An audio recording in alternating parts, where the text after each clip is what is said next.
The views expressed and the opinions given by the individual host, guest, random reptoid, or chupacabra may not necessarily reflect those of AM 950 Radio, its affiliates, or its sponsors.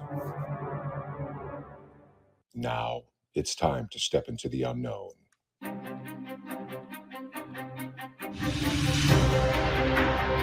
There are things people experience but never talk about. A shadow moving in the corner, flickering of the lights, a disembodied voice. We invite you to talk with us. Share your story, share your experience, because this isn't just your story, this is our story. This is GhostBox Radio with Greg Bakun. And this is GhostBox Radio on AM 950, where every night we talk about the paranormal, ufology, Bigfoot, and so much more. My name is Greg Bakun. Thank you very much for joining me. Happy Wednesday to everybody, as I also call it garbage night. So, and I saw because I have to take the garbage out. When I said it, it makes it sound like I'm talking about the show or the guest or whatever else. That was, yeah. Hi, Cheryl. Nice to have you on with us tonight. That's a great start, isn't it? I mean, my goodness. It is garbage night, though. Well, I mean, that's true. It is garbage night. Yeah, it is. My gosh. And before we get back to Cheryl with that wonderful opening I gave, I also want to give a shout out to Adam back over at Eden Prairie. How are you doing tonight? Apparently, I'm a garbage man. Is garbage night really? Garbage night at GhostBox Radio. Yeah, it's really good stuff. Hey, listen, my punchiness is caused by Facebook. You know, all three of us talked about this prior to the program. And for all of you people who want to be bored to death, let me tell you that to fill you in, I mentioned a while back I had a little issue with Facebook getting taken, like being put on probation or whatever you call it, banned or whatever else. I'm still having issues with that. So like I can't share my program to, for example, my own page. Or another great example, AM 950's page. So it's really top-notch work here, and I'm so over it. I really am. But it's whatever. We're on some places. I tried to share out the best I could, and as I can hear the opening to my show, I still haven't shared everywhere. So I'm like typing in like check out tonight's show, and every word is misspelt. And just is one thing after another, and but here's the thing, and Adam, I know that you're pretty excited about this. This is right up your alley. We're talking about Skinwalker Ranch tonight. To me, Skinwalker is one of the most fascinating places that I've ever heard of. I eventually want to get there because I've always kind of been torn. You hear the stories. Is this a Native American curse? Are there aliens involved? To me, is there a third option? Because I'm willing to buy it with all the weird things that you hear that come out of Skinwalker Ranch and the Uinta Basin altogether there in Utah. And I do want to apologize right now because I already saw that I had made this mistake in some post. I called it Skywalker Ranch because I am a big Star Wars fan, and that is something that just kind of rolls off my tongue. And it's like, I do know what Skinwalker Ranch is, folks. I really do. It's just, you could tell this is not technically, been a great technical week for me. So you'll have to forgive me now. And I see folks are saying that they're sharing to their pages and stuff, and I really appreciate that very much. Here's the thing. Adam, you talked about what you thought it is, and also the fact that it's, could it be something else? I think it's everything. Cheryl, I mean, first of all, let me introduce Cheryl, our guest tonight. Cheryl Lynn Carter is an author we've had on a number of times. We've talked with her about her book Chosen, talking about aliens. We've talked with her about Dimensions, which is a book about your triangles and stuff, and those have been great conversations. And Cheryl, your most recent book, Skinwalker Ranch Encounters, this just came out like in April or something, didn't it? Right. Brand spanking new. Mm-hmm. And so here's the thing, right? Why don't we step back here? And for those of you who maybe just hear about the term and the place, like on the History Channel, maybe not checked it out or anything, Cheryl, what is Skinwalker Ranch? It's a 512 acre ranch in the Uinta Basin. It's on the northern part of Utah, close to the Colorado border. It's in the Uinta Basin Valley, right next to the Ute Reservation. Mm-hmm. And that's where you get the curse, because there used to be Navajos there also before the white man came. And the reason for the curse that I have read is because they used to have a lot of mining there, because you heard there's a lot of lost mines there. Mm-hmm. And some of the Utes took Navajos as slaves and had them work in the mine. And that's why the Navajos put a curse. That's what I heard the curse was. Okay. And so if you've seen pictures of Skinwalker Ranch, you see along the one fence line, there's all these animal skulls there. And the Utes put those there to keep what is ever in the ranch inside there, so it doesn't come on their property, because the ranch is right, that property, all the ranches there are right down the middle, and it's all Ute territory on both sides. That was going to be one of my questions tonight, was if any of that was spilling out, any of that activity was spilling out of the ranch, but people are taking measures to make sure that it stays pretty much contained, right? Because obviously they believe it's true, yes. But it's not contained, is it? I don't see how it could be, no. Right. And I mean, you're a great example of it. People in your book, Skinwalker Ranch Encounters, available on Amazon. Let's just get all that out there right now. All that stuff. I mean, the book is about people having their different encounters at the ranch. And one of the themes that I feel like that really kind of permeated throughout the book is simply the fact that you can go and visit Skinwalker Ranch, but it's going to stay with you. It doesn't leave you. It even if you don't take something from like the ranch itself, there's a lot of people who have had a lot of experiences after the fact. That's why it's called the hitchhiker effect, because it hitchhikers and goes home with you. Yes, absolutely. Doesn't matter where you live. It doesn't matter what you take or if you don't take anything at all. And I find that to be very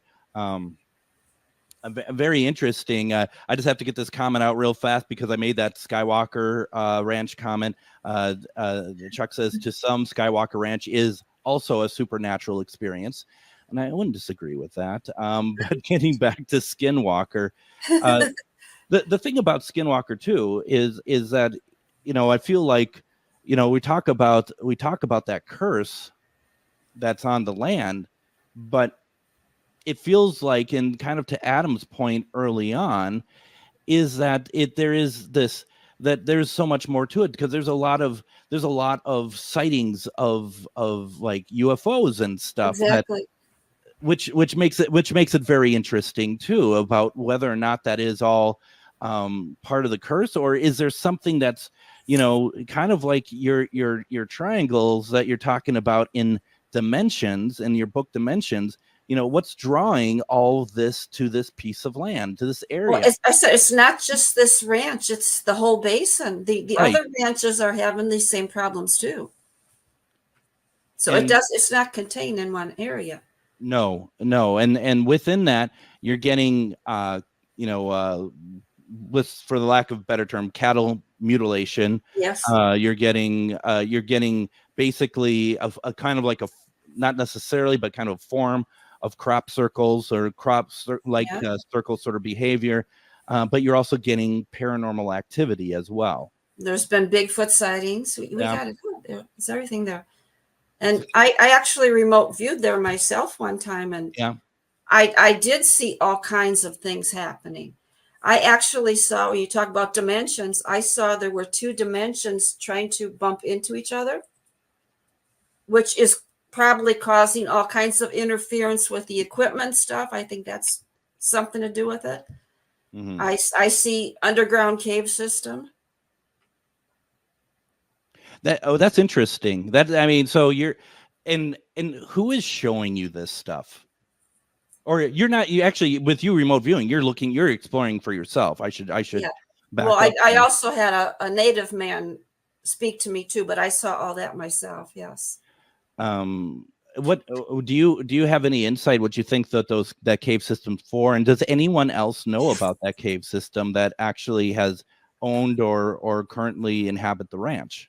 I don't think anybody knows about it, but the native man that spoke to me, he was there a long time ago. Mm-hmm. Mm-hmm. He was there before the Utes. I don't know, he might be a Fremont. He's been a long time. And I saw him put whatever, he had something really important to him. I felt it was important to him, and he would put it into the caves down there. That's how I know there was a cave system. Wow. Do you know who created the caves? I think they were natural. They look natural. Interesting. To me, they look natural. Yeah. Very interesting. Because, like I said, he's been there a long time, and he's still there. He stands. There's that little stream that they show on TV. He stands by that stream. There's a beaver dam. Mm-hmm. I see 2 beavers there, and he's pointing to the east to the mesa. He wants me to see something there. I don't know what. Well, and first of all, if you're just joining us, we're talking with author Cheryl Lynn Carter. Most recent book that she co-wrote with Ryan T. Skinner is Skinwalker Ranch Encounters, available on Amazon. And I just want to say, if you go to my site, ghostboxradio.com, go to Ghostbox Book Club. If you purchase the book through Amazon through there, it helps the radio show a little bit. Please consider doing so. One way or the other, pick up the book. I've read it. It's really good. Cheryl, you also have some folks in the chat that are saying hi to you, so I just wanted to pass that along. But the thing is, with that person that has been there for so long, does he take a role of like caretaker at this place, or is he just more of a watcher, or what do you think he has a role of any certain sort of? He protects the land. That's what I feel, that he was a medicine man. He protects the land. Okay. That's what I feel. And he's it's really interesting because in the book there's talk about seeing kind of like almost like a reptilian sort of beaver, I think is kind of how that was. The dino beaver. Do you think that not time travel, but looking into other parts of time is part of that place? Because you wonder if like something like that is more of like people are seeing something like they're looking back in time, opposed to maybe something specifically there is on the ranch. Well, that's what I'm talking about, these 2 dimensions there. That's you know, what are in these 2 dimensions? Yeah, is one a time long ago? Is one a future? What are they? Right. But they're just trying to collide, and I don't know what would happen if they did intersect. That might not be good.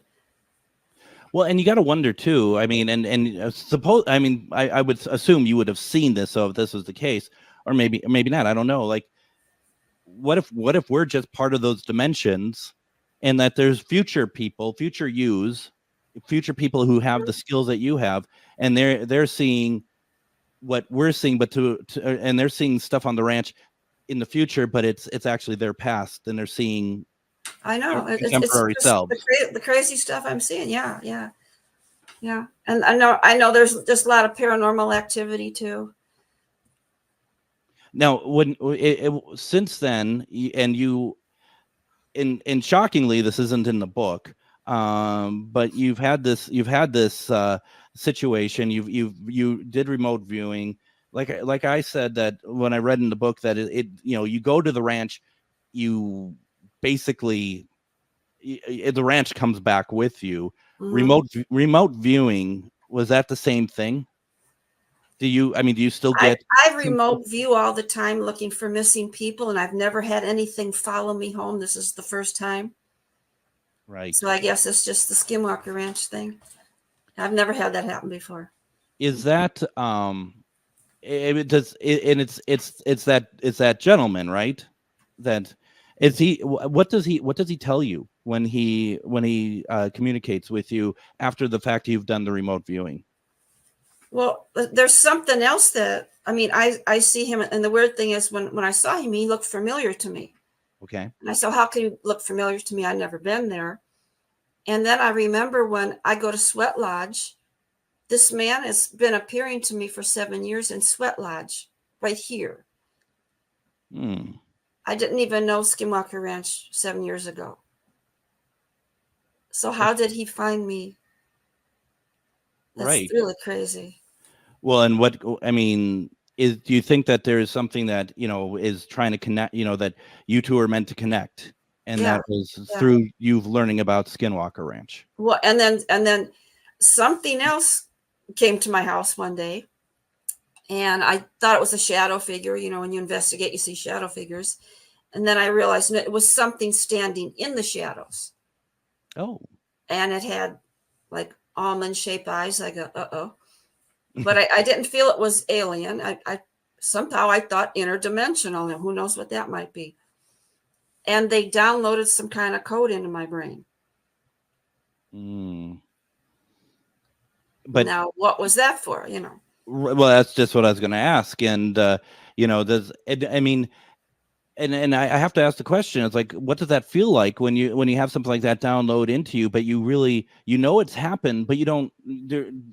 It sounds like it didn't enlighten you in any way, at least yet. Maybe it's something that. Well, I says I don't understand, and again, you will when you get here. So that's a major part of it. Yeah. Well, just tell me. Yeah, and it had, I don't know what kind of code it was. It had a lot of zeros and ones, but there were twos. There were letters in there. I don't know what kind of code it was. That's interesting. Why don't we do this so we can stay on track here? Okay. Let's take our first break. When we come back, we're going to continue our conversation with Cheryl Lynn Carter. Her book is Skinwalker Ranch Encounters. Folks, if you have any questions for Cheryl, you can call in 952-946-6205. That's 952-946-6205. You can also put your questions in the comments. You're listening to GhostBox Radio on AM 950. CitiesCon returned to the Minneapolis Convention Center for their 4th year, November 8th through 10th. Twin Cities Con is a celebration of comics, toys, TV, film, art, cosplay, games, and all things nerdy. It's also a family-friendly event where you can meet your favorite celebrities, browse the vendor hall and artist alley for the coolest merch, watch celebrity Q&A, and even more. Twin Cities Con is bigger and better than ever before, with guests like Anakin Skywalker himself, Hayden Christensen, Stephanie Beatrice from Brooklyn Nine-Nine and Encanto, WWE Hall of Fame wrestler Sting, and Lou Diamond Phillips. Plus, your favorite voice actors. 3 days of action-packed fun in the heart of Minneapolis at the Minneapolis Convention Center. Tickets start at $25. Kids tickets are just $8 for the entire weekend. VIP tickets also available, including some really cool VIP perks. Don't wait to get your tickets because early bird pricing is for a limited time. Buy your tickets and get more information at TwinCitiesCon.com. Greg Bakun here. Like you, I love good, fresh, delicious food. So I want to tell you about this treasure in Roseville called Maverick's Real Roast Beef. Maverick's has the best roast beef sandwiches I've ever had. Made fresh every order. Add fries or onion rings dropped in the fryer when ordered, and you have a winning combination. Maverick's Real Roast Beef has a lot more than roast beef, so check out their website, mavericksbeef.com, or check out their restaurant on Lexington in Roseville. Have you ever met someone who not only can help you on a deep spiritual level, but also potentially change your life? Refined Divine is an extremely gifted psychic medium who travels the nation and lives right here in the Midwest. And she offers mediumship, mentorship, house and business parties, energy healing, palm readings, and so much more. Refined Divine has helped thousands, and she can help you. Hi, this is Psychic Medium Deb. I cannot wait to hear from you. You can go to refineddivinepsychic.com. This is Chad, owner of AM 950. Recently, I had a large order of custom-designed t-shirts that needed to be turned around in a hurry. I knew exactly who to call. Grady Gear Company. Grady Gear Company is a local company that handles large and small custom clothing and apparel orders. I had a lot of questions from color, shirt quality, and what sizes we needed. Grady Gear Company was great to work with. They got us what we needed on time, and now everybody's looking great around the station in their new gear. Start your order at GradyGearCo.com. Greg Bakun here. Like many of you, I still collect physical books, and not just any books, but books about the paranormal, ufology, Bigfoot, and so much more. I go to Megas Books and Herbs, located in the Arts District of Minneapolis, but books are only part of it. Megas Books and Herbs offers crystals, jewelry, herbs, oils, and consultations on how to use this stuff. Check out their in-store classes and events too. This place has everything to expand your horizons. Located at 1848 Central Avenue, Minneapolis, or visit megasbooks.com. And I just want to quickly talk about the last ad that was on during the break. And for those, if you were listening to the podcast version, we're going to have taken it out. And that is basically just a reminder to folks, if you go to places, we talk a lot about Mavericks, we talk about Refined Divine, we talk about Metamorphosis Connections and Megas Books. If you're going out there and you've heard about them through us, please let them know, because it helps us, it helps them. And it's always about helping small businesses, and that's exactly what AM 950 is. That's what all these other places are, and we're just all trying to survive together. And I just want to thank them very much, all the places I just mentioned, for sponsoring us, because they put their money where their mouth is for us, and they have been great partners. So I just really want to thank all of them for everything. And someone else I'd like to thank, and there was a comment in the comments, and I feel like I need to pull this out here. Steve White had said, big shout out to Courtney Peterson, always taking time to share out. Thanks, Courtney, you're awesome. I just want to say, for those who are listening on the radio, this may not make a whole lot of sense, but we do stream on a lot of Facebook platforms, and one of them is Get Haunted, which go to Get Haunted, like the page, please. And also just know that while I'm doing the show, Courtney is behind the scenes putting into the comments links for my own stuff, let alone for Get Haunted. And it's just been really helpful. And she's always there to make sure that I am, taken care of and everything else. And I do want to take a moment and just thank you, Courtney, for doing that for me, because it makes a huge difference. And, it's just always nice to know that people like what we're doing enough to make sure that it gets out there. And she does it for not just my show, but a lot of shows. So Courtney, I just wanted to thank you for that very much. We are talking with author Cheryl Lynn Carter. We're talking about her book, Skinwalker Ranch Encounters. And we've been talking this last segment kind of generally about the ranch itself, and also some of your experiences, which is pretty incredible. You haven't been out to the ranch, but you've been able to remote view. And for those who don't know remote viewing, if that's a new concept, it literally means what it says, that you, as with mediumship, you're able to get into places and view it without having to be there, like the Skinwalker Ranch, for example. Oh, you're sorry. You got muted on you. Sorry. There you go. You could also see the past when you remote view sometimes. So what does that look like? I mean, obviously you're like, well, it looks like the past, Greg. But what does that? Is it somebody trying to show you something, and or are you just being able to kind of go where you want to go? I'd love to know more about that. Well, like when I'm working on a missing person case, I have to go to the past to see who abducted this child. I'm not looking at where they are right now. So you kind of go to the past.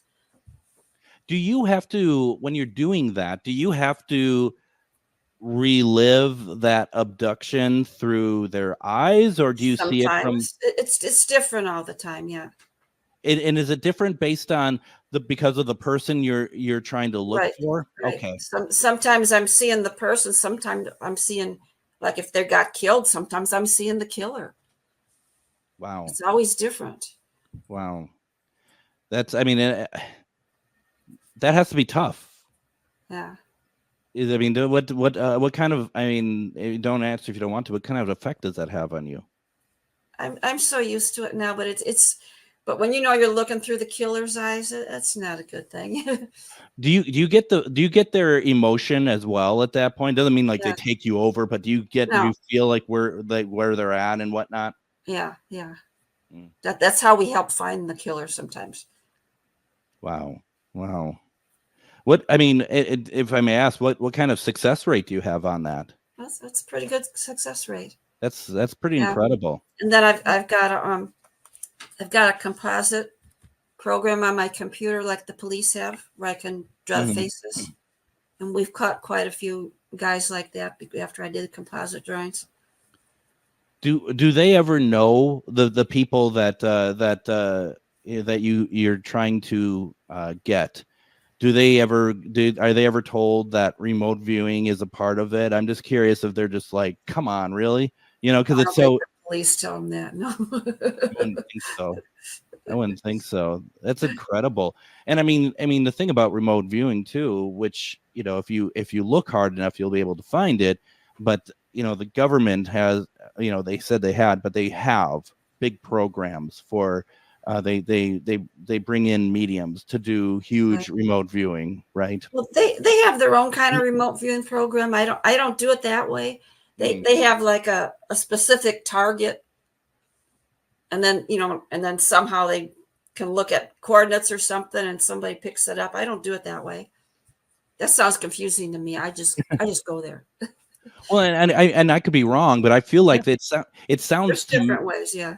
Right, and it sounds to me that it's like almost like a more of a group think when it's remote viewing on that sort of a stage, right? Yeah, it's weird.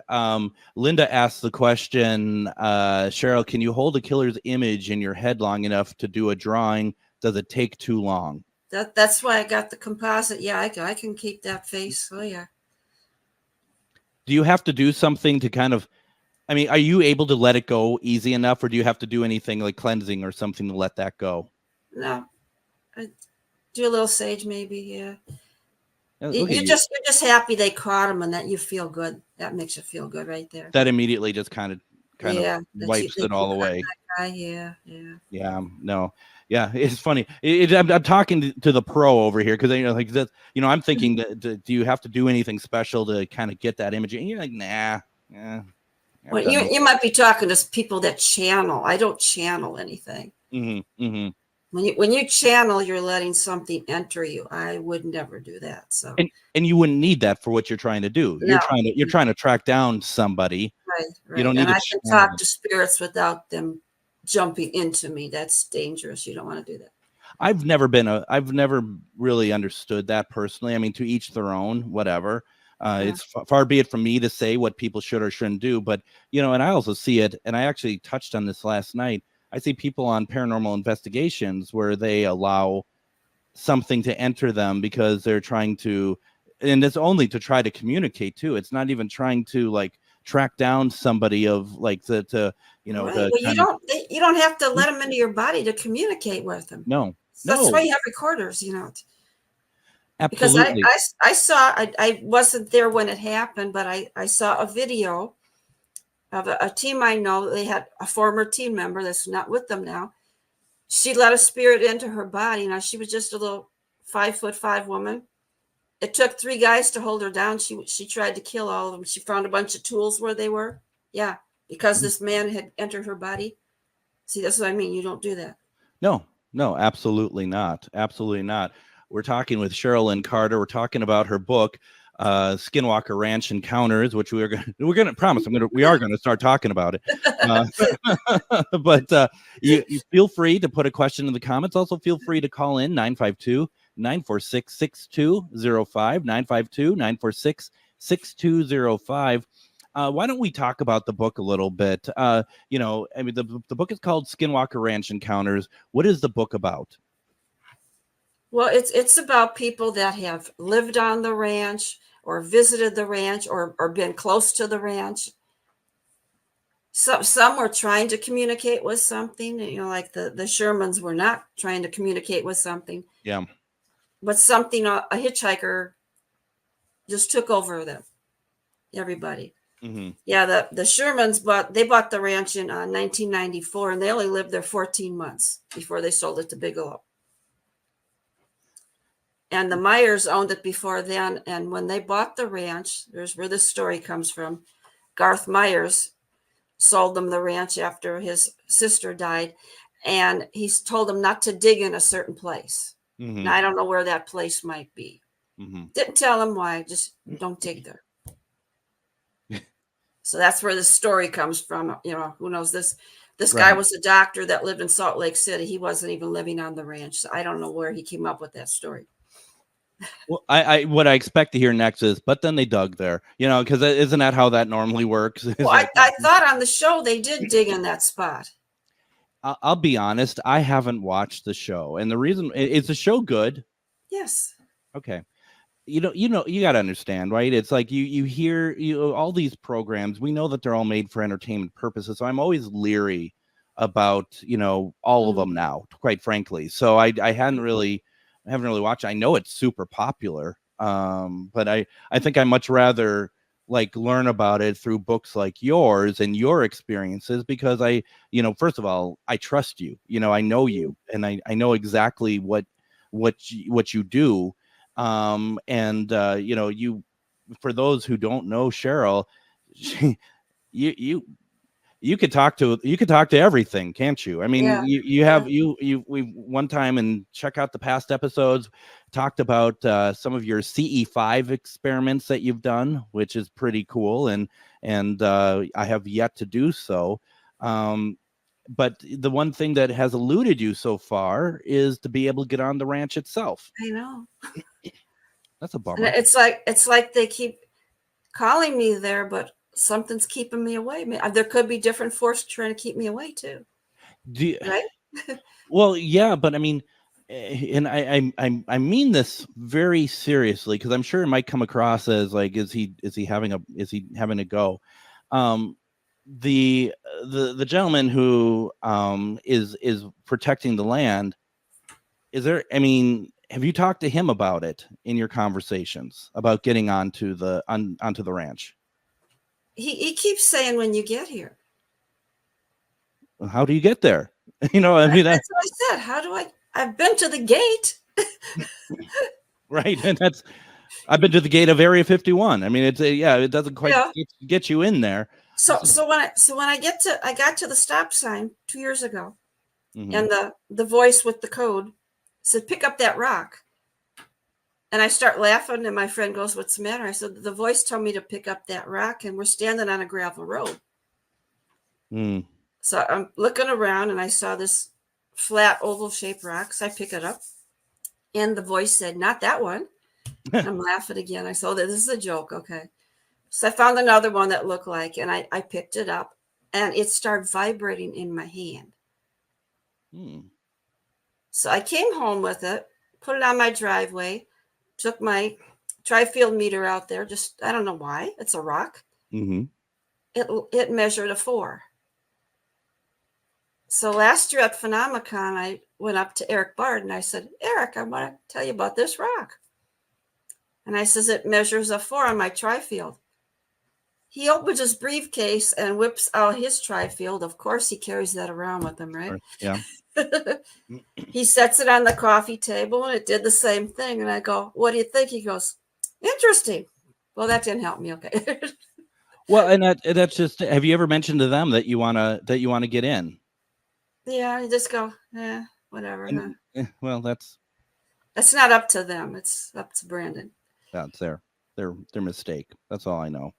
It's tough. I mean, I get it. And, it's like, well, they're filming all the time too. So, No, I get it. But, you're camera ready. So, get you in there. I don't want to be with History Channel. I just wanted to get in there a few minutes, Absolutely. Well, you got to wonder too, as soon as you step in, how soon after you step in does that code start coming to life for you? Exactly. But why me? I'm so far away. Why did you give it to me? But it to me, it seems like it has to do with the fact that the convergence of those dimensions, the convergence of why you needed to do that remote viewing of the ranch, and why 7 years ago it became part of your life up to that point in hand. Yeah. I got this code, and I got this rock. What does all this mean? Right. So here's the question Linda had, and I think it's a good one, because a lot of us we know what you're talking about here, but she's wondering what was for a frequency. Like what does the Trifeld measure that was able to give that number, and why is that significant? Well, it means that there's some kind of magnetic energy in a rock, and it's a rock, and there should not be, like Eric said, there should be no magnetic energy in a rock. So I mean, and for Eric to also be like, oh yeah, that is interesting. I mean, I stumped the scientist. Wow. Okay. But not enough to get you on the ranch yet. You got to try harder, I guess. I don't know. I told him, I says, I would love to have you, take this and break it and analyze it. I said, but I don't think they want me to break it. And even he said, no, I would never break it. So even he thought that he shouldn't break the rock. It's interesting, the underlying level of respect for anything to do with that area, that you and everyone else seems to have for that, because it's like you got to wonder too for them, because it's still an unknown quantity in terms of the entirety of that location, that they have to be very careful about how they approach just about anything that happens there. Sure, yeah. You don't want to destroy evidence. Especially, I mean, and it is interesting that you're at a location where a random rock, which wasn't so random to you, but to most of us would be a random rock, actually holds some sort of story that we don't quite know yet. Yeah. Well, I mean, all the rocks, they're your typical gravel. Yeah. So this one, it's about as big as the palm of your hand, and it's flat. So it was totally different than the rest of the rocks, but like, where did it come from? Where did they bring this gravel from? Or was it always there? We don't know where this rock came from. That's interesting. God, it's really interesting. Why don't we do this? Because this last segment blew by. So why don't we take another break? When we come back, I want to talk about maybe a couple of your favorite stories in the book.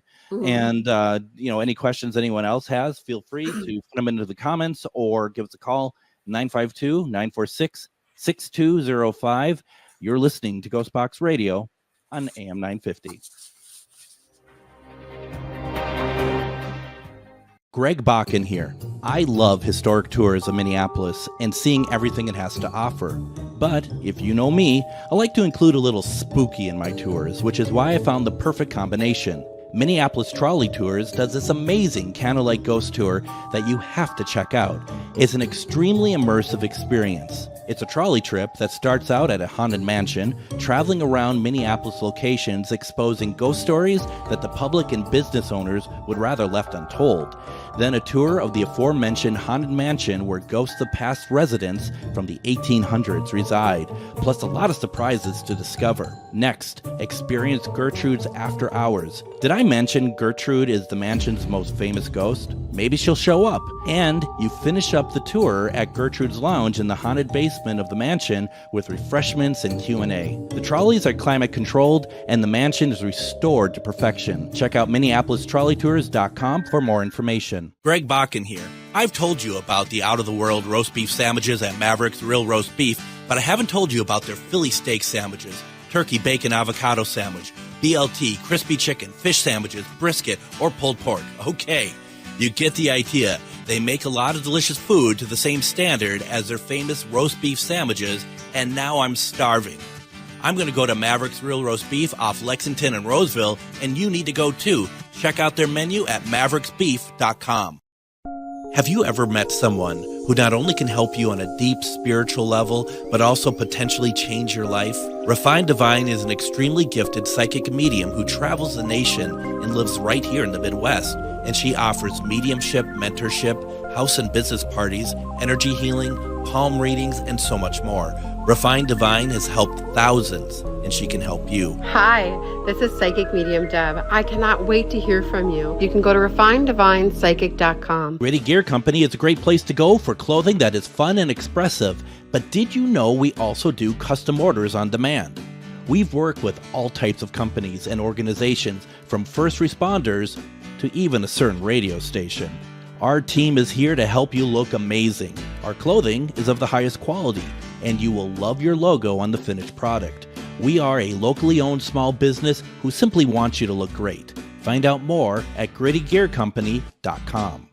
We know you value buying local, especially when it comes to your magical supplies. So if you're looking for grimoires, decks, jewelry, candles, or herbs that are locally sourced, then come on down to Magus Books and Herbs. Curated for your ritual, ceremonial, spiritual, and spellwork needs, we've got all the tools to make your working extra. So make that prosperity ritual one that keeps on giving by visiting us at 1848 Central Avenue Northeast in Minneapolis, or visit us online at magusbooks.com. And join us tomorrow. Tomorrow night is Myth or Mystery night. If you are watching us on GhostBox Radio with Greg Bakun on Facebook, or at Myth or Mystery Live on YouTube. Myth or Mystery is our weekly program where we take a look at videos that are sent in by our viewers, and we, along with the voting of our audience, kind of give a consensus whether or not we believe something is myth, mystery, or unknown. Tomorrow we're taking a look at a haunting at an old hospital. And also tomorrow night, for those who watch, you may know that we do viral video segments with Ghost Inspector Greg, and he is going to be live with us tomorrow, taking part in the program. It's going to be a lot of fun. We look at this stuff, we have fun with it. And we invite you to join us there as well. This is our last live show of GhostBox Radio for the week. We're taking Thursday and Friday off. We'll be back Monday. We'll be talking about, it's an episode that we had to move because of my Facebook stuff, but it's the episode about the connection with Jackie Gleason and President Nixon, over President Nixon showing Jackie Gleason some alien bodies and stuff. A great book was written about that. We're going to be talking about that Monday. We are talking with Cheryl Lynn Carter. We're talking about Skinwalker Ranch Encounters. It's available on Amazon. Once again, I'm going to say, if at all possible, if you want to get this book, please go to ghostboxradio.com. Look up Ghostbox Book Club. The book will be up there, and you can buy it, and it helps us out a little bit as well. So really appreciate it if you do so. One way or the other, you need to get this book, because there's some great stuff in there. In the comments, Cheryl, Chuck had said he wondered if that rock of yours could be a small meteorite, or maybe a piece of rock. Oh, that's it. I'm gonna zoom in on you here. Can you see it? Right. Look at that. It's not that big. See? Yeah. No. Yeah. That's cool. Look at that. Thank you for sharing that. Rocks. How skinny it? Yeah. What do you think of Chuck's thought that may be a piece of a meteorite or something like that? No, I have pieces of meteorite. Here's that's a piece of a meteor. I'm gonna zoom in on you again. Yeah, that's an actual piece of a meteor. Oh, very cool. Yeah. You have all the cool stuff. So no, it's not the same. Yeah. Well, and I think I know for myself, I guess I didn't expect it to be as smooth as that either. That rock that you found over at Skinwalker, I didn't expect it to be as smooth as that. So that's really interesting. Yeah, and it's got like little red spots on it. And what Eric said, maybe if I could, make it like black and white, he goes, maybe it's a star constellation. Mm-hmm. Oh, interesting. Like that's somehow imprinted on telling the rock us itself. something. Yeah. Huh. So far, I haven't figured that out, but that's an idea. What I mean, was someone's telling you, take the rock. Clearly, it was meant for you to find. Yeah, but what it's supposed to do for me, I don't know. Yeah. That's the hard part, is waiting, right? And trying to figure out. What if I out. found the star constellation? Then another question. What would that be for? Right, exactly. I mean, but there's clearly a reason for it, and that's exciting. Does that how long ago was that you picked up that rock? 2 years ago. All right. God, that's interesting. I wonder. And do you think that's the only way you're gonna maybe find out that, and also that code, by being inside the ranch? I don't know. Well, they keep saying, they like give me part of an answer, and I go, and you'll know when you get here. I keep hearing, you'll know when you get here. Well, can't I just stand by the gate and you can tell me? Right, you were there. I mean, but why can't you just tell me right here? Yeah. You're already telling me stuff. Huh. Wow. And they want me to see something on the Mesa. I don't know what it is. Well, it's exciting. Hopefully that's able to happen. The book itself, Skinwalker Ranch Encounters, a lot of, like we talked about earlier, a lot of people having their experiences there and what happened. Is there like one or something that we can kind of talk about that kind of stood out for you as you're helping collect these stories for the book? Well, everybody's heard about the Dino Beaver. We're talking about the Dino Beaver before. Yep. Okay, so here's how that story came about. Combe Callagher was one of Bigelow's team, and since he got that OSAP, all that money, the black budget money from the government to run programs, like 22 million or something, wasn't it? Yeah, the only bidder. Yeah, okay. So yeah. How can I get a black budget? That wasn't fixed anyway. So Juliet Witt, who also was a defense intelligence officer from the same office as well, as long as those guys have been to the ranch, I want to come out for a visit too. So she went there, and Combe Callagher took her. They're walking around the ranch, and all of a sudden they got to this one area, and there was no sound. Looks like they were in a vacuum. There was no birds, no crickets. It was really strange, and they felt like they were somewhere else, not where they were. And all of a sudden, they saw this huge creature in front of them. It had to be 150 pounds, and it looked like it was a pig, but it had spikes on its back like a dinosaur, and it had a beaver-like tail. And so they're watching it, and it went over behind one of the homesteads. So they went there, and they start going around the side of the homestead, and went all the way around, wasn't there. Completely disappeared. So he's the one that gave it the name Dino Beaver. Dino Beaver. And it wasn't as close to being like 30, was it 30 feet or 30 meters? Right. It was right in front of him, yes. Right in front of them. And just disappeared. What I found interesting about that story as well was that one of the things that they said, which, I've had minor experiences with UFOs and aliens and stuff, but that stillness that you talked about, if I'm not mistaken, they said that that's something that reminds them of like a UFO being around, or that they're going to see a UFO or something. Have you experienced that sort of stillness when you have encountered such things? Yes. That's pretty accurate. When I saw my UFO, everything was quiet. Yes.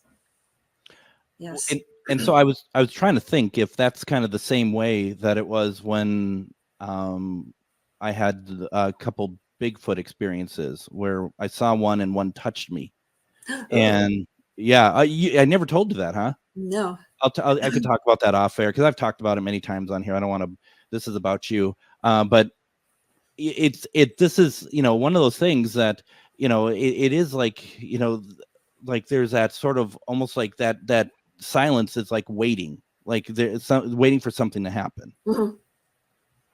Interesting. I don't know. I mean, that's because I when I was reading the story and they're talking about that stillness, I'm like, oh, so they're going to see some sort of UFO, because that's been established in the book already, that people see that. To find something that's like a Dino Beaver, it kind of took me by surprise. Yeah, and another one.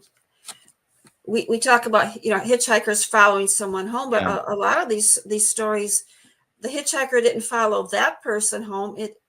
It followed their family members who weren't even there. Nice. That's a bit.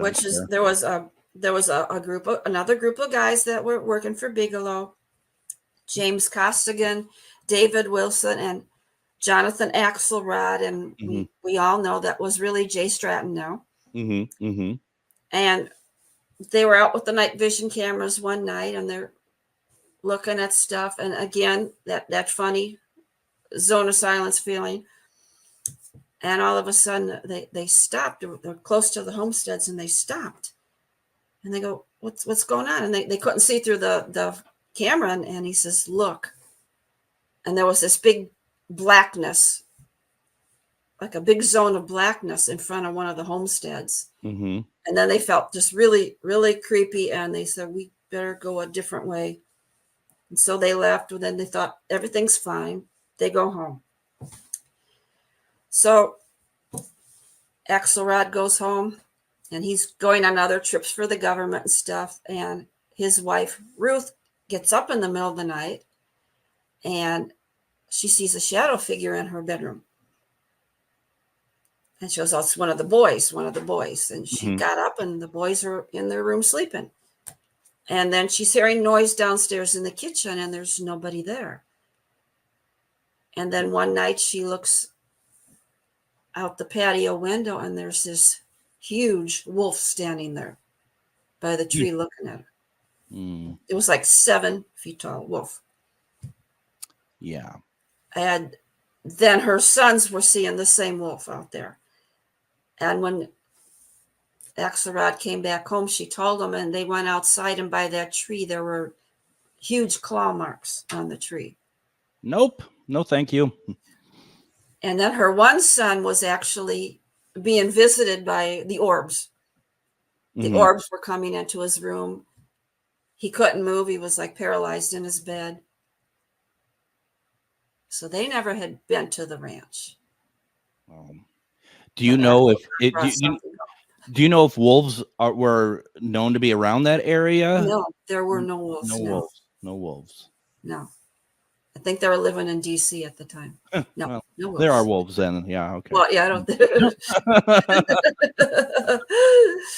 don't. Insert joke here. Chuck had a question. Do you think that sometimes a supernatural sensation can cause you to lose sound around you? Sure, why not?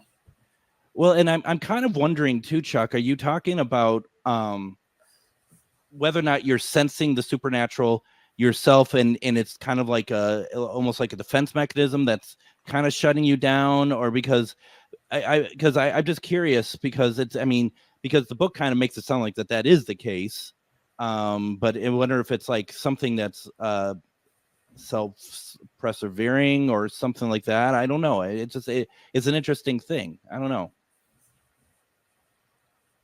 I don't have an answer.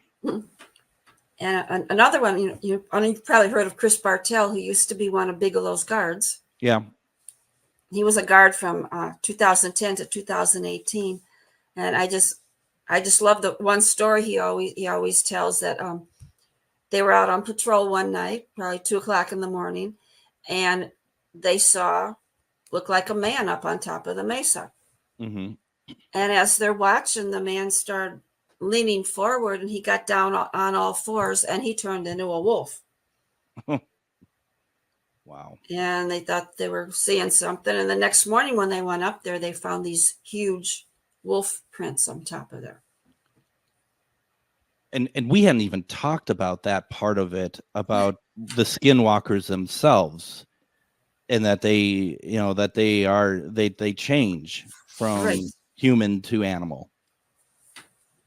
Right, because a skinwalker is really, it's Navajo witchcraft. It's called the witchery way. Mm-hmm. When medicine men are studying, they learn the good magic and the bad magic. And if someone decides they're going with the bad magic, they become skinwalkers. And the way to become a skinwalker is you have to kill a family member. Ooh. Yeah.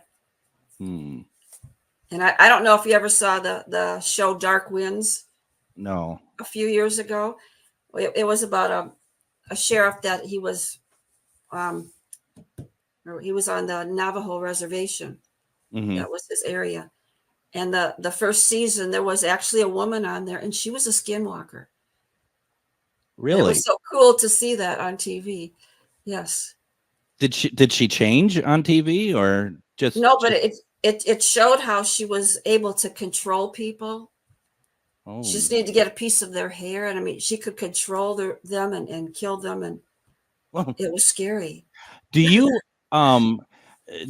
have does that mean that she had to kill someone in her family to get that?